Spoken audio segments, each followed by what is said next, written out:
Hi అండి, welcome to my channel PSM Telugu vlogs. ఈరోజు మీకు నేను క్యాప్సికమ్ రైస్ ఎలా చేసుకోవాలో చూపించబోతున్నానండి.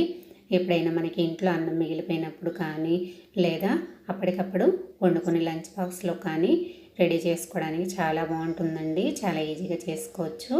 ఎలా చేసుకోవాలో చూద్దామండి. ఒక కళాయి పెట్టేసుకొని అందులోకి 4-5 స్పూన్ల వరకు ఆయిల్ వేసేసుకున్నానండి.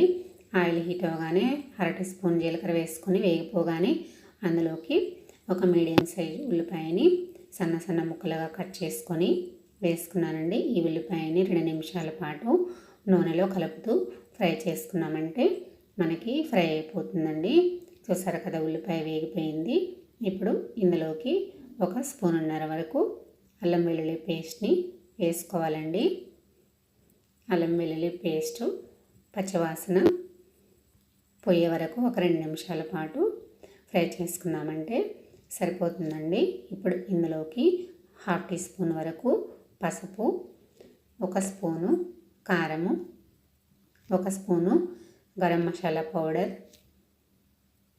మనకి తగినంత సాల్ట్ వేసుకోవాలండి.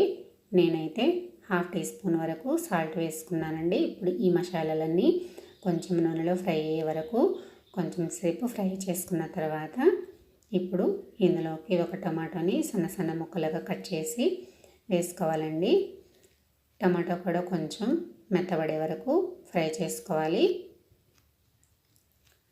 మనకి టమాటా అనేది మెత్తబడిపోయిందండి. ఇప్పుడు సన్నగా కట్ చేసి పెట్టుకున్న క్యాప్సికమ్ ముక్కల్ని అందులో వేసేసుకున్నానండి. నేనైతే రెడ్ క్యాప్సికమ్ తీసుకున్నానండి. ఇందులోకి 2 పచ్చిమిర్చిని చీలికలుగా కట్ చేసి వేసుకున్నాను.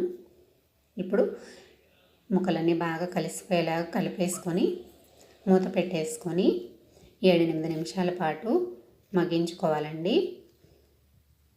7-8 నిమిషాల తర్వాత మూత తీసి చూద్దాము. చూసారు కదా, మనకి క్యాప్సికమ్ అనేది బాగా మెత్తబడి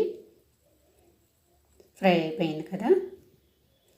మనకి కూర అనేది రెడీ అయిపోయిందండి. ఇప్పుడు ఇందులోకి మనం వండుకున్న అన్నం కానీ లేదా మిగిలిపోయిన అన్నం కానీ వేసేసుకొని ఒకసారి కూరలో కలిసిపోయేలాగా బాగా కలిపేసుకోవాలండి. మీకు ఉప్పు కారం సరిపోయిందో లేదో ఒకసారి టెస్ట్ చేసుకోండి. చాలాపోతే కనుక కొంచెం వేసుకోండి. నేనైతే అన్నం బాగా కలిపేసుకున్నాను కదా.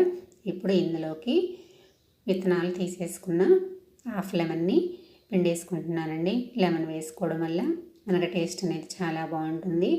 కొత్తిమీర ఉంటే కొంచెం కొత్తిమీర కూడా వేసుకోండి.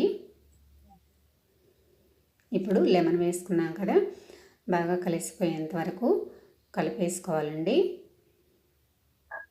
చూసారు కదా, మనకి రైస్ అనేది బాగా పొడి పొడిలాడుతూ చాలా బాగా వచ్చేసింది కదా. ఇప్పుడు స్టవ్ ఆఫ్ చేసుకొని ఒక సర్వింగ్ బౌల్లో తీసుకొని సర్వ్ చేసుకుందామండి. మీకు ఇట్లా అన్నం మిగిలిపోయినప్పుడు కానీ లేదా కూర చేసుకునే టైం లేనప్పుడు కానీ ఇలా చేసేసుకున్నారంటే ఈజీగా అయిపోతుందండి. చాలా టేస్టీగా కూడా ఉంటుంది. తప్పకుండా ట్రై చేయండి. నా వీడియో కనుక మీకు నచ్చినట్లయితే లైక్ చేయండి, సబ్స్క్రైబ్ చేయండి, షేర్ చేయండి.